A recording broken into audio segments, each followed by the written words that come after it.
میرے عزیزو، صحابہ اکرام رضوانُ تعالیٰ علیہم مجمعین جو حضور کے غلام ہی تو تھے، اور اس کے بعد انہوں نے پوری دنیا کو دکھایا ہے۔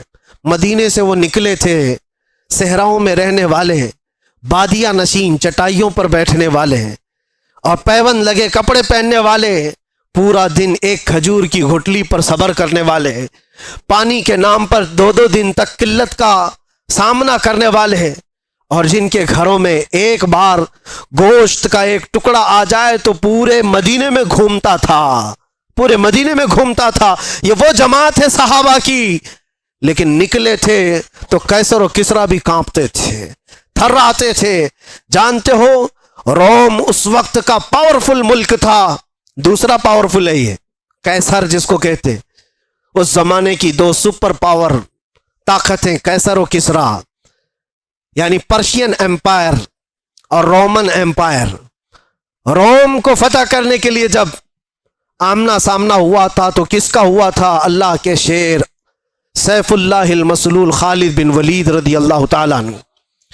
اور ان کے سامنے جو صلیبی آئے تھے، جو دشمن آئے تھے، انہوں نے پکار کر کے کیا کہا تھا کہ یہ کون سے غلام آئے ہیں؟ یہ عرب والے لوگ آئے ہیں، یہ بدو لوگ آئے ہیں جو کھجور کھا کر رہتے ہیں۔ تانا مار رہے تھے، ان کے پاس 4 لاکھ کی فوج تھی۔ خالد بن ولید سے انہوں نے کیا کہا تھا کہ تمہارے پاس سبزی کاٹنے کی بھی تلواریں نہیں ہیں، تم جو لے کر کے آئے ہو۔ خالد بن ولید نے جواب میں صرف اتنا ہی کہا تھا، اے عیسائیو، تمہاری فوج جس طرح شراب کو پسند کرتی ہے، ہماری فوج شہادت کو پسند کرتی ہے۔ یہاں وہ جذبہ لے کر کے آئے ہیں، تلواریں نہ دیکھو، بھالے نہ دیکھو، نیزے نہ دیکھو، ایمان لے کر کے آئے ہیں، یقین لے کر کے آئے ہیں۔ عزیزان گرامی وقار، میں کل ملا کر کے ایک ہی بات کی طرف فوکس کرنا چاہتا ہوں، ان کے جو ہم غلام تھے، خلق کے پیشوا رہے۔ تم سچی غلامی میں آ جاؤ، تم امت مصطفیٰ ہو۔ اللہ تعالیٰ نے قرآن میں تمہیں خیر امت کہا ہے۔ کیا آج کسی جوان کو یہ زیب دیتا ہے کہ اس کے ہاتھ میں شراب کی بوتل ہو، تاش کے پتے ہو؟ اس کی جوانی کیا اس کام کے لیے بنائی گئی ہے کہ وہ جوان لڑکیوں کی عزت کو تار تار کرتا رہے، صرف اپنی خواہشات کے لیے، اپنے نفسانی کا تکمیل کے لیے وہ عورتوں کے پیچھے رہے، لڑکیوں کے پیچھے بھاگتا رہے؟ نہیں نوجوان، تجھے اللہ تبارک و تعالیٰ نے محمد عربی کا شیر بنایا، ساری دنیا تیرے قدموں میں ہے، ساری طاقت اللہ تعالیٰ تیری طرف پھیر دے گا، شرط یہ ہے کہ تو حضور کی بات کر کے دیکھ۔ آج حیرت ہوتی ہے، میں تم میں سے ہی ایک آدمی ہوں، آپ میں سے ہی ایک آدمی ہوں، میرے سر پر کوئی پر نہیں لگے ہیں، اور نہ ہی میں آسمان سے اترا ہوا، نہ زمین سے نکلا ہوا، لیکن جس طرف جائے لوگ اپنی آنکھیں پلکیں بچھاتے ہیں، عزتوں کی مالائیں، ہزاروں کے بھیڑ میں آج جہاں جاتے ہیں، کبھی کبھار اپنے گریبان میں جھانک کر کے دیکھتا ہوں کون سی ایسی خصوصیت آ گئی جو لوگ دیکھنا چاہتے ہیں۔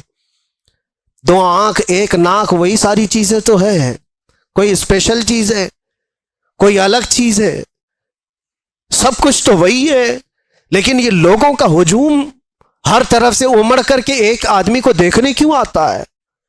میرے عزیزو، یہ بات سمجھنے میں آپ کو بھی اندازہ ہو جائے گا، یہ بات صرف انسان اور ایک آدمی کی نہیں ہوتی۔ محبتیں دلوں میں ڈالنا یہ انسان کے کمال کا کام نہیں ہے، یہ اللہ رب العزت کے فضل سے ہوتا ہے۔ وہ جب چاہتا ہے تو پورے انسانوں کا دل ایک طرف پھیر دیتا ہے، اور کس کے لیے پھیرتا ہے؟ وہ دیکھو، ان کے جو ہم غلام تھے، خلق کے پیشوا رہے۔ ہمیں آج یہ احساس ہے، آج لوگ جو پلکیں بچھاتے ہیں یا عزت کرتے ہیں تو وہ اس لیے نہیں کرتے کہ تمہارا لباس اچھا ہے، یا تم بڑے خاندان کے ہو، یا تم کسی سیاسی پارٹی کے نیتا ہو، 4 پیسے ہمارے لیے بھی کام کر جاؤ گے۔ نہیں، دور دراز بیٹھے ہوئے لوگ، میرے عزیزو، میں آپ کو کیا بتاؤں، امریکہ میں رہنے والے کئی ایسے خاندان ہیں جن کو میں جانتا ہوں، ہم یہاں اندر موجود ہیں، وہ 3 مہینے سے اللہ کی بارگاہ میں نظر کے روزے رکھ رہے تھے، وہ عورتیں بھی، وہ بوڑھی خواتین بھی، وہ بچے بھی، جن کو ہم نے کبھی دیکھا نہیں، کبھی ملاقات نہیں کیا، 7 سمندر پار بیٹھ کر کے ایک فقیر، ایک نبی پاک کے غلام کے لیے اگر کوئی دعائیں کرتا ہے اور اپنے دل میں محبت محسوس کرتا ہے تو یہ ڈالا کس نے اور کیوں ڈالا؟ یہ 2 پوائنٹ ہے. ڈالا ہے رب ذوالجلال نے، اور کیوں ڈالا؟ صرف اس لیے جب تک بکے نہ تھے تو کوئی پوچھتا نہ تھا. یا رسول اللہ تم نے خرید کر ہمیں انمول کر دیا. بات صرف اتنی ہے، ان کی بات کرو، ہر دل پہ ان کی بات کرو. حضور پاک صلی اللہ تعالی علیہ وسلم کی بات. آج میں ایک بات یہ بھی بتاؤں، عجیب بات ہے کہ میں آپ کو ایک تفریح قلب کے لیے بتا رہا ہوں. اکثر ایسا میرے ساتھ ہوتا رہتا ہے. میں ٹیکسی میں بیٹھا ہوا تھا، مکہ مکرمہ کی بات ہے، باہر کہیں جا رہے تھے. جو بیٹھا ہوا آدمی تھا، میں تو نارمل لباس میں، اکثر سادے لباس میں، تو انہوں نے پوچھا چلاتے چلاتے، کہا کہ بھائی صاحب آپ کی شکل مفتی سلمان اظہری سے ملتی جلتی ہے. میں نے کہا کون ہے وہ؟ انہوں نے کہا نہیں جانتے ہو آپ؟ آپ کہاں سے ہو؟ ہندوستان سے ہو؟ نہیں جانتے ہو آپ؟ میں نے کہا نہیں، بتاؤ تو کون ہے. پھر وہ بتانے لگا، ایسے ہیں ویسے ہیں، بڑے ہیں، عالم ہیں، وہ ہیں، تعریف. میں نے کہا بھائی وہ تو بھڑکاؤ مولانا تو نہیں آپ بول رہے ہو؟ ان کی بات کر رہے ہو؟ وہ غصے میں آ گیا، تل ملایا، کہا توبہ کرو نہیں تو ٹیکسی سے اتر جاؤ. میں نے کہا بات کیا ہے؟ کہا کہ کیوں ایک عالم کی تم توہین کرتے ہو؟ آپ کیوں ایسا بولتے ہو ان کو؟ میں نے کہا وہی نا جو جیل گئے تھے ابھی. انہوں نے کہا ہاں گئے تو تھے. تو کہا پھر اسی لیے میں ڈرتا ہوں ایسے مولانا لوگوں سے. میں نے کہا میں ڈرتا ہوں ایسے لوگوں. تو بیچارہ ٹیکسی سائیڈ میں لگا دیا اور کہا تم اتر جاؤ بھائی. میں ایسے آدمی کو نہیں بٹھاتا، میں نہیں بٹھاتا، آپ ادھر جاؤ، آپ توہین کرتے ہو علماء کی. میں نے کہا چلو معاف کرو، یہ ٹاپک چھوڑ دو، دوسری بات کرو. پھر وہ یوٹیوب کھول کر کے دکھانے لگا، یہ دیکھو، یہ سنو، حق بات کہا ہے، ظالموں نے پکڑا ہے، فلاں فلاں ساری چیزیں بیان، خاموشی سے سنتے رہے. میں یہ بات کیوں کہہ رہا ہوں آپ کو؟ کوئی لطیفہ نہیں ہے، مجھے ریئلائز ہوا، احساس ہوا. بعد میں اترنے سے پہلے اس نے کہا کہ بھائی ایک بات میں آپ کو بتاتا ہوں، یہ مولانا کی تقریر میں سنتا ہوں، میں ہوں اہل حدیث جماعت سے، لیکن یہ مولانا بریلوی مکتب فکر سے ہے، لیکن بات کرتا ہے محمد الرسول اللہ کی. اور یہاں آ کر کے ہم کچھ نہیں دیکھتے، ہم تو اپنی جان بھی قربان کرتے. ہم اتر آئے، اس دن یہ احساس ہوا، اس نام پر اللہ نے اتنی طاقت رکھی ہے. ہر انسان نام محمد پر جمع ہوتا ہے، ہر مسلمان آ جاتا ہے. عزیزان گرامی وقار، وہ ایک نقطہ ایسا ہے ناموس رسالت کا جہاں پر لوگوں کے جذبات ہیں، لوگوں کی عقیدتیں ہیں. مجھے آج اس ٹاپک پر بات نہیں کرنا ہے کہ کون کس مکتبہ فکر سے اور کیا تھا، لیکن ہم نے یہ محسوس کیا ہے دنیا کے چپے چپے اور کونے کونے سے اگر لوگوں کے دلوں میں ہمارے لیے کوئی جذبہ موجود ہے تو وہ ہماری زبان کا کمال نہیں، یہ نسبت مصطفیٰ کا کمال ہے، رسول کریم صلی اللہ تعالی علیہ وسلم کے قدموں کا کمال ہے. اسی لیے عمر ابن خطاب رضی اللہ تعالیٰ عنہ نے سچ کہا تھا. جانتے ہو جب بیت المقدس فتح ہو گیا تھا، حضرت عمر فاروق رضی اللہ تعالیٰ عنہ بیت المقدس جا رہے تھے، وہاں لوگ انہیں پہچانتے بھی نہیں تھے. ابو عبیدہ بن جراح ایک صحابی وہاں پہلے سے موجود تھے. وہاں کے عیسائیوں، یہودیوں سب کو بتایا تھا کہ امیر المومنین آ رہے ہیں مدینے سے، امیر المومنین آ رہے ہیں مدینے سے. سب لوگ دیکھنے کے لیے باہر کھڑے ہو گئے تھے، لیکن امیر المومنین کس شان سے آ رہے ہیں؟ وہ اپنے ایک غلام کو لے کر اپنے گھوڑے کے ساتھ جا رہے ہیں. کیا کمال کی عدالت ہے عمر فاروق کی، اپنے غلام سے مدینے سے ہی طے کر کے چل رہے ہیں. 1 میل میں گھوڑے پر بیٹھوں گا تو چلے گا، اور 1 میل تو بیٹھے گا اور میں چلوں گا. پورا سفر آقا اور غلام ایسے چلتے رہے. کبھی حضرت عمر رسی پکڑ کر چلتے، کبھی وہ غلام رسی پکڑ کر چلتا تھا. اور اتفاق ایسا کہ بیت المقدس جب قریب آیا، لوگ وہاں استقبال کے لیے کھڑے ہیں اور گھوڑے پر بیٹھنے کی باری غلام کی تھی. غلام نے کہا کہ حضور اب تو میں اتر کر چلتا ہوں، آپ بیٹھے. کہا نہیں، عدل تو عدل ہے، انصاف، تیری باری ہے، تو بیٹھے گا، میں رسی پکڑ کر چلوں گا. رسی پکڑ کر چل رہے ہیں اور لوگوں میں ایک نعرہ لگا کہ امیر المومنین آ گئے. سب دوڑ کر کے اس گھوڑے کی طرف جا رہے ہیں جو گھوڑے پر سوار آ رہا ہے. ابو عبیدہ بن جراح جو صحابی موجود تھے پکار کر کہا، اے لوگوں، سواری پر بیٹھا ہوا وہ نہیں ہے امیر المومنین، رسی پکڑ کر جو آ رہا ہے وہ ہے امیر المومنین. دنیا نے پہلی مرتبہ یہ منظر دیکھا ہوگا. کہاں ہے وہ لینڈ کروزر والے لیڈر لوگ؟ کہاں ہے وہ جو رسول پاک صلی اللہ تعالی علیہ وسلم کے ان جانشینوں کی مثال لا کر کے دکھا دے؟ اسی لیے ہمارے ہندوستان میں ہی آپ کو میں کیا بتاؤں، مثال کے طور پر موہن داس کرم چند گاندھی جی، گاندھی کے یہ الفاظ ہیں، کہا کہ میں نے تاریخ پڑھا ہے، اگر لوگوں کو سیاست کرنے کے لیے، حکومت کرنے کے لیے میں کوئی مثال دے سکتا ہوں تو وہ ابو بکر اور عمر کی دے سکتا ہوں. لوگوں نے اس چیز کو ایکسپٹ کیا ہے، احساس کیا ہے. انہوں نے جو دنیا کے سامنے منظر پیش کیے تھے وہ رسول اللہ کے غلاموں نے. سنو، حضرت عمر فاروق رضی اللہ تعالیٰ عنہ نے جو بات کہی تھی اس کو میں سمیٹ رہا ہوں. لوگ جب آپ کو پکار کر امیر المومنین کہتے ہوئے قریب آئے تو آپ رو پڑے. یہ وہ وقت تھا حضرت عمر کا جب پورا عرب جو آج ہے، سعودی عرب جس کو کہتے ہیں، یہ عرب تھا، صرف عرب تھا، سعودی بعد میں بنا ہے. حجاز اور نجد دو علاقے تھے اور دونوں ملا کر کے عرب تھا. پھر یمن، پھر عراق، پھر ملک شام، اور پھر فلسطین، پھر مصر. 6 بڑی کنٹریاں جس کا کل رقبہ، کل ایریا اگر ملائیں گے تو تقریباً 17 لاکھ اسکوائر کلومیٹر،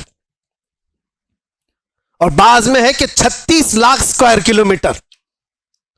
حضرت عمر فاروق رضی اللہ تعالیٰ عنہ کا دور خلافت اتنا پھیلا ہوا تھا، اتنا پھیلا ہوا تھا، اتنی دور تک اسلام کا پرچم لہرا رہا تھا. اس وقت جب حضرت عمر فاروق بیت المقدس کے قریب آئے اور لوگوں نے آپ کو سراہنا شروع کیا امیر المومنین کہہ کر، آپ رو پڑے. اور اس کے بعد ایک تاریخی جملہ انہوں نے کہا تھا جو ہم سب کا بھی ہونا چاہیے، ہم سب کے لیے. آج میرا ٹاپک یہی ہے. حضرت عمر کھڑے ہو کر کے کہتے ہیں لوگوں سے، اے لوگوں سنو، آج تم میرے نام کے نعرے لگا رہے ہو، میں اپنی حیثیت بتاتا ہوں، میری حقیقت بتاتا ہوں. میرا نام عمر ہے، میرے باپ کا نام خطاب ہے، میں خطاب کا بیٹا عمر ہوں.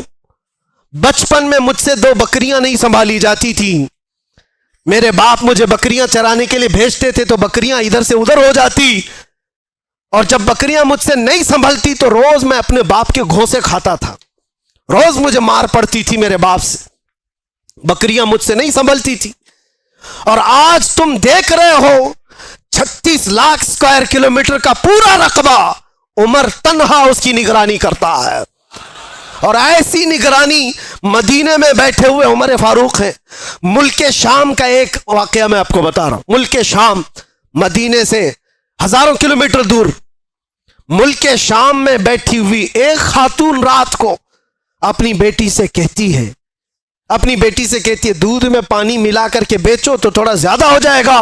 بیٹی کہتی اماں عمر ابن خطاب کا دور ہے. کہاں ہے؟ مدینے میں بیٹھے ہوئے، اور لوگوں کے اندر عدل اور انصاف کرنے کی چاہ ہزاروں میل دور پر بھی ہے. تو حضرت عمر اس دن اعلان کرتے ہیں، آج جو بچپن میں 2 بکریوں کو نہیں سنبھال سکتا تھا، 36 لاکھ اسکوائر کلومیٹر کو تنہا چلاتا ہے. وہ اس لیے نہیں کہ خطاب کا بیٹا عمر ہے، اس لیے چلاتا ہے کہ محمد الرسول اللہ کا غلام عمر ہے. ان کے جو ہم غلام تھے، خلق کے پیشوا رہے. کل ملا کر کے ایک ہی نقطہ ہے، ہمیں کرنی ہے شہنشاہ بطحا کی رضا جوئی، وہ اپنے ہو گئے تو رحمت پروردگار اپنی۔ اگر حضور ہمارے ہو گئے تو پھر بچا کیا ہے؟ اسی لیے صحابہ کیا کہتے تھے پتہ ہے؟ سارے زخم کھاتے تھے، مصیبتیں اٹھاتے تھے، اور پھر مسکرا کر کے حضور سے یہ کہتے تھے ہر ستم ہر مصیبت گوارا ہے، یا رسول اللہ ایک بار تم کہہ دو کہ تو ہمارا ہے، تجھ سے تجھی کو مانگ کر مانگ لی ساری کائنات۔ صحابہ کرام بھی بڑے عقل کے ساتھ، بڑے عشق کے ساتھ مانگتے تھے۔ حضور پاک صلی اللہ تعالیٰ علیہ وسلم جب کسی صحابی سے کہتے کچھ چاہیے، کچھ مانگنا ہے، تو ان کا سلیقہ بھی تو دیکھو میرے عزیزوں۔ تمہیں اگر آپشن دے دیا جائے تو جلدی سے کیا مانگو؟ ہر ایک کے اپنے مسئلے ہیں، ہر ایک کے مسئلے، جو جس مسئلے میں الجھا ہوا ہے وہی مانگ لے گا۔ ارے نوکری نہیں لگتی، 2 سال سے بھٹک رہا ہوں، نوکری مل جائے۔ کسی کو چھوکری نہیں ملتی، وہ مانگ رہا ہے، یا جو چاہیے وہ نہیں ملتی، وہ مانگ رہا ہے۔ اسی میں ساری دنیا تمہاری، سارے عقل اسی کے اندر، دنیا مانگنے کے لیے، اور 4 دن کی عیاشی ہے، اس کے بعد پھر پرانی ہو جاتی ہے۔ جس چیز کی بیس دنیاوی محبت پر ہوتی ہے، یاد رکھنا وہ بہت جلدی پرانی ہوتی، اس سے محبت بھی قائم نہیں رہ پاتی۔ اور جس چیز کی ابتدا اللہ کی رضا پر ہوتی ہے وہ دنیا میں بھی سلامت رہتی ہے، آخرت میں بھی سلامت رہتی، وہ اللہ محفوظ رکھتا ہے۔ اور صحابہ کیا مانگتے تھے؟ ایک صحابی رات کو حضور صلی اللہ علیہ وسلم کی بارگاہ میں تہجد کے وقت وضو کرا رہے ہیں، حضور نے خوش ہو کر کے پوچھا کہ کچھ مانگنا ہے تمہیں، کچھ چاہیے؟ آپ سوچو، مالک جنت جب یہ پوچھ رہا ہو کچھ چاہیے تمہیں، کچھ مانگنا ہے، صحابی رسول نے کیا کہا؟ یا رسول اللہ اتنا چاہتا ہوں کہ جنت میں آپ کا ہم نشین بن جاؤں، آپ چاہیے بس، آپ کا ساتھ آپ ہوں بس میرے لیے۔ حضور نے فرمایا وضو کرتے ہوئے، اب غیر ذالک، اس کے علاوہ بھی کچھ اور چاہیے؟ یہ کون کہتا ہے جو پہلا دے چکا ہو تبھی دوسرا پوچھتا ہے؟ مرشد گرامی حضور تاج الشریعہ رحمت اللہ علیہ نے اسی لیے فرمایا نبی مختار کل ہیں، جسے جو چاہے بھری جنت ہبا کر دیں۔ نبی مختار کل ہیں، جسے جو چاہے عطا کر۔ ارے وہ رسول پاک صلی اللہ تعالیٰ علیہ وسلم کی بارگاہ میں سچ کہا ہے میرے مرشد نے، وہ دم میں جو چاہے جسے چاہے فرما روا کر دیں۔ حضور پاک صلی اللہ تعالیٰ علیہ وسلم کی بارگاہ کے متعلق یہ کہا، سنو، حضور نے دوسری بار کہا کچھ اور چاہیے؟ اس صحابی نے اب یہ سوچنا تھا کہ ایک چیز تو مانگا اور حضور نے دیا ہوگا، اب دوسرا بھی کچھ مانگ لوں، دوسرا کچھ اور، ماں باپ، رشتہ دار، بیوی، بچے، ان کے لیے بھی کچھ مانگ لوں۔ نہیں، وہ صحابی ہیں، انہوں نے کہا یا رسول اللہ دوسری بار آپ آپشن دے رہے، پھر میں یہ چاہتا ہوں کہ جنت میں آپ کا ساتھ چاہیے۔ حضور نے فرمایا اب غیر ذالک، اس کے علاوہ اور بھی کچھ چاہیے؟ یہاں دینے پر وہ نبی مختار اپنی جھولیاں پھیلائے ہوئے ہیں، لب واہ ہیں، آنکھیں ہیں بند، پھیلی ہیں جھولیاں، کتنے مزے کی بھیک تیرے پاک در کی ہے، مانگیں گے مانگے جائیں گے، منہ مانگی پائیں گے، سرکار میں نہ لا ہے نہ حاجت اگر کی ہے۔ شعر سمجھ میں آیا؟ یہ اعلیٰ حضرت کا شعر ہے، مانگیں گے مانگے جائیں گے، منہ مانگی پائیں گے، جتنا مانگو گے سب پاؤ گے، سرکار میں نہ لا ہے نہ حاجت اگر کی ہے۔ اس کا مطلب کیا ہے؟ لا کا مطلب عربی میں نہیں، نہیں، میں نہیں دوں گا، اس کو کیا کہتے ہیں؟ لا۔ لا حضور کی عادت ہے ہی نہیں لا کہنا، کبھی حضور لا نہیں کہتے، نہیں دوں گا، یہ نہیں دوں گا۔ اور اگر، اعلیٰ حضرت بھی کیسے عشق رکھتے تھے، یہاں حضور کی بارگاہ میں لا تو نہیں کہا جاتا اور یہ بھی نہیں کہا جاتا اگر تو کہے گا یہ تو دوں گا، اگر تو ایسا بنے گا تو دوں گا۔ حضور اگر پہ دیتے ہی نہیں، وہاں جو آیا جس طرح مانگا بھر بھر جھولی دے دی گئی۔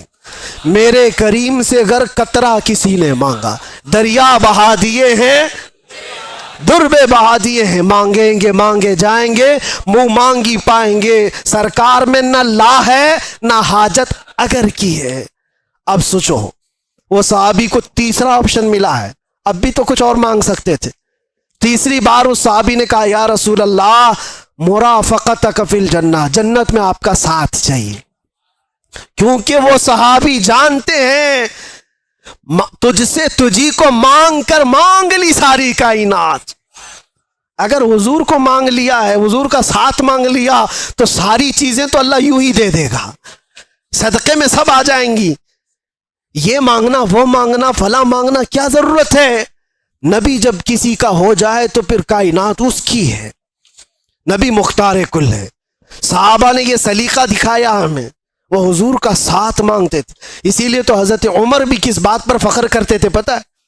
نبی پاک صلی اللہ علیہ وسلم نے ایک مجلس میں قبر کے حالات سنائے کہ جب کسی کو دفن کر کے چلے جاتے تو دو فرشتے آتے، منکر نکیر، نیلی آنکھوں والے، کالے چہرے والے، جھنجھوڑ کر سوال کرتے تیرا رب کون ہے، تیرا دین کیا ہے، اور حضور کو دکھا کر پوچھتے ان کے بارے میں کیا کہتا تھا۔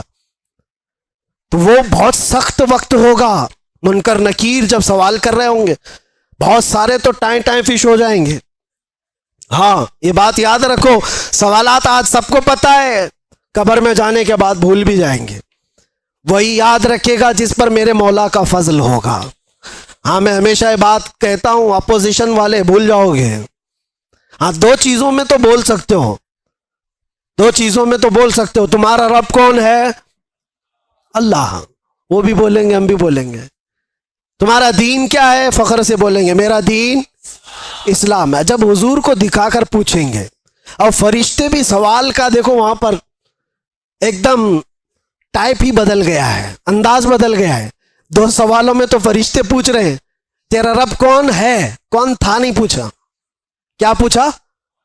کون ہے، تو کہتے میرا رب اللہ ہے۔ پھر دوسرا بھی فرشتوں نے یہی پوچھا تیرا دین کیا تھا، نہیں تیرا دین کیا تھا نہیں پوچھا، تیرا دین کیا ہے، تو بولتا ہے میرا دین اسلام ہے۔ لیکن تیسرے پہ آ کر فرشتے بدل دیتے ہیں، ما کنت تقول فی حق ھذا الرجل، حضور کو دکھا کر پوچھتے ہیں یہ کون ہے، نہیں ان کے بارے میں کیا کہتا تھا، بدل گیا سوال۔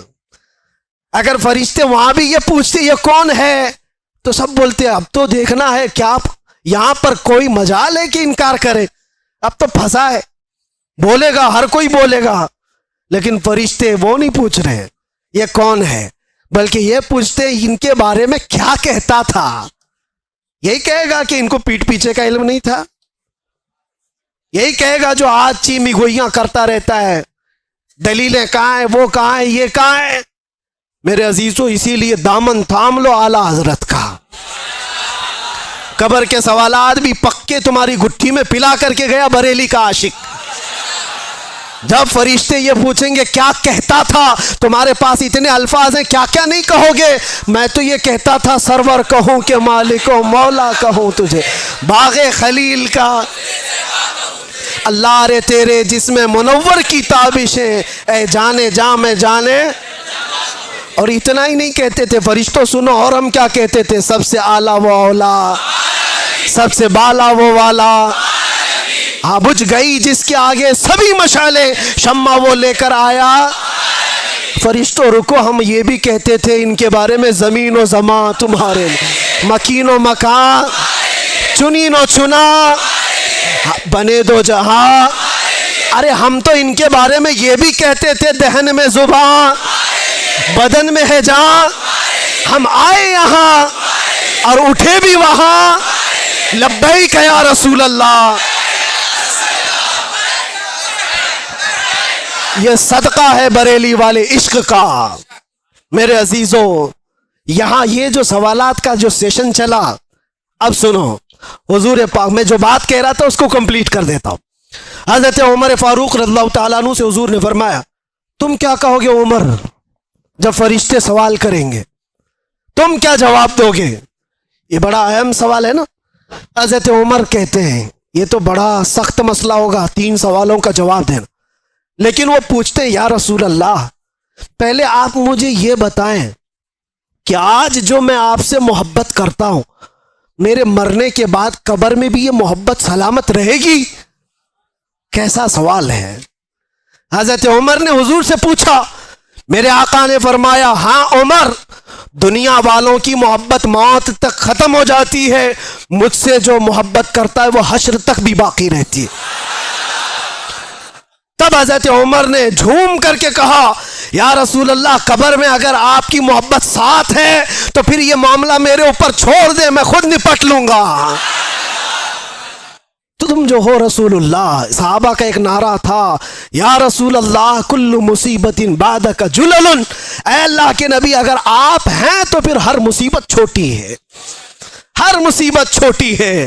آ جاؤ اے نوجوانوں، آج اللہ تعالیٰ نے تمہیں جس امت میں پیدا کیا اس امت پہ فخر کرو. حضور کی امت میں بنایا، اس پہ فخر کرو اور اپنی پیشانیوں کو سنبھالو، اپنی زبانوں کو سنبھالو، اپنے ہاتھوں کو سنبھالو، اپنے جسم کو سنبھالو، اپنی آنکھوں کو سنبھالو. یہ تمہاری آنکھیں عیاشیوں کے لیے نہیں ہیں، یہ تمہاری آنکھیں بے حیائی دیکھنے کے لیے نہیں ہیں. تم رات کی تاریکیوں میں اپنے موبائل کی اسکرین پر گندی چیزیں دیکھنے کے لیے اگر اپنی آنکھیں استعمال کرتے ہو تو تف ہے اور لعنت ہے. اپنی آنکھوں کو بچاؤ آوارہ ہونے سے. تم غلام مصطفیٰ ہو، بلکہ آنکھوں کو ملتے ہوئے روز رات کو یوں کہو میرے آقا آؤ کہ مدت ہوئی ہے. تیری راہ میں آنکھیاں بچھاتے بچھاتے سنا ہے آپ ہر عاشق کے گھر تشریف لاتے، میرے گھر میں بھی ہو جائے چراغاں. یہ تمنا کرو میرے عزیزو. اور کیوں نہیں، وہ نبی جب عطا کرنے پر آتے ہیں تو غلاموں کی نیکیاں دیکھ کر کے نہیں نوازتے، غلاموں کے دلوں کی محبت دیکھ کر کے نوازتے ہیں، دیکھ کر کے نوازتے ہیں. مجھے یاد ہے مدینہ طیبہ میں عورتیں جو سلام کرنے کے لیے حضور کی جالیوں کے پاس جاتی، سنا ہے بہت ساری عالمائیں مبلغائیں بڑی بڑی علم والی عورتیں بھی کھڑی تھیں اور سلام پیش کر رہی تھی حضور کو اچھے اچھے الفاظ سے. الصلاۃ والسلام علیک یا خاتم النبیین یا رحمت للعالمین یا راحت للعاشقین یا مراد المشتاقین یا شمس العارفین یا سراج السالکین. حضور کے لقب ہے. لیکن ایک دیہات کی گاؤں کی بوڑھی عورت کھڑی تھی، انگوٹا چھاپ، کچھ نہیں پڑا تھا، لیکن ہے تو حضور کی غلام. جب جالیوں کے قریب کھڑی یہ سلام سن رہی تھی دوسروں کا تو جذبات بے قابو ہو گئے اور اندر سے غم امڑ آیا، آنکھیں ڈبڈبا گئی، رونے لگ گئی. کاش میں بھی پڑھی لکھی ہوتی تو حضور کو کچھ اچھا سلام کرتی. یہ میری بہنیں ہیں جو آج حضور کو اچھے القاب سے سلام پیش کر رہی. تف ہے میری جہالت پر، لعنت ہے میرے بے پڑھے لکھے پر.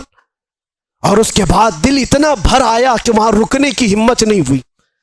روتی ہوئی اپنے آنچل سے آنسو پوچھتے ہوئے حضور کو اشارہ کر کے صرف اتنا کہا یا رسول اللہ بے پڑھی لکھی آئی ہے، جاہل عورت آپ کے دربار میں آئی ہے، کچھ آتا نہیں، صرف اتنا آتا ہے السلام علیکہ یا رسول اللہ.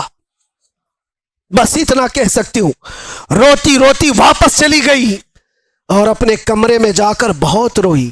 کس بات پر؟ کہ بچپن میں پڑھی لکھی ہوتی تو حضور کو اچھا سلام کر سکتی تھی. میں افسوس کر رہی ہوں اپنی زندگی پر کہ جہالت نے میرا بڑھاپا لا دیا، اور جس نے نشہ سے اپنی یہ حالت کر لی ہو اس نے اپنے نبی پاک کو کیسی تکلیف پہنچائی. حضور پر کیا گزرتی ہوگی تمہاری ان حالت کو دیکھ کر کے. سوچا کبھی جو رسول رات رات بھر کھڑے ہو کر تیرے لیے دعا کرتے ہو، کیا تو اپنی زندگی کو ان عیاشیوں میں گزارے گا؟ وہ نوجوان رو پڑا، بہت رویا. اس کے بعد ایسی تو محفلیں بہت آتی ہیں لیکن میں نے دیکھا زندگی بدلتے ہوئے بھی. میرے عزیزوں، اس ایک نوجوان کو میں نے دیکھا صرف 3 مہینے کے اندر 8 سال کی پچھلی قضا نمازیں پوری کر چکا تھا. 8 سال کی نمازیں صبح سے لے کر شام تک مصلی پر. اور پھر وہ یہ کہتا تھا شاید میرے رب نے مجھے اسی کام کے لیے اندر رکھا ہے کہ میں اپنے نبی کو پہچان لوں، آپ ذریعہ بنے مجھے میرے نبی تک پہنچانے کا. آج بھی میں یہ احساس کرتا ہوں ہم سب کی ڈور بندھی ہوئی ہے مدینے کے تاجدار سے. میں اسی ڈور کو پکڑنا چاہتا ہوں. جو ہزاروں نوجوان مجھے سننا چاہتے ہیں میں جانتا ہوں وہ اس لیے کہ ان کی نسیں مجھ سے نہیں جڑی ہیں، آمینہ کے لال سے جڑی ہوئی ہے. ہم ان کی بات کرتے ہیں تو ان کی رگ پھڑکنے لگتی ہے. سچ بتاؤ کہ ہماری گفتگو سنتے ہوئے، حضور کی محبت کی بات سنتے ہوئے دل ہچکولے نہیں کھاتا تمہارا؟ تمہاری نسیں نہیں پھڑکتی؟ وہ میری زبان کا کمال نہیں جو تمہارا تعلق مصطفیٰ کریم کی ذات سے ہے.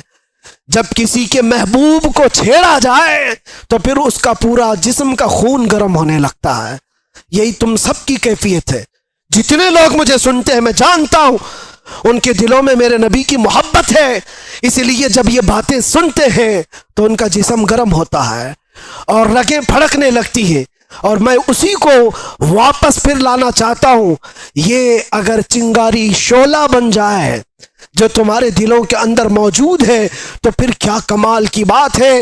قوت عشق سے ہر پست کو بالا کر دے، دھر میں نام محمد سے اجالا کر دے. جس طرف تم گزرو گے خوشبوئیں تمہیں لوگوں کو یہ بتائیں گی کہ گزرنے والا مدینے کا غلام جا رہا ہے. آ جاؤ آج کی اس رات یہ طے کر کے اٹھو کہ جینا ہے تو میرے نبی کی مرضی کے مطابق جینا ہے انشاءاللہ.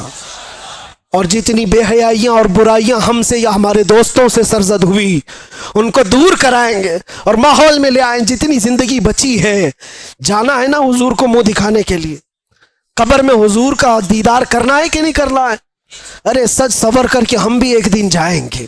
آج قبرستان والوں کو دیکھ کر کے آئے، زیارت کر کے آئے، وہ اپنی قبروں میں ہوں گے.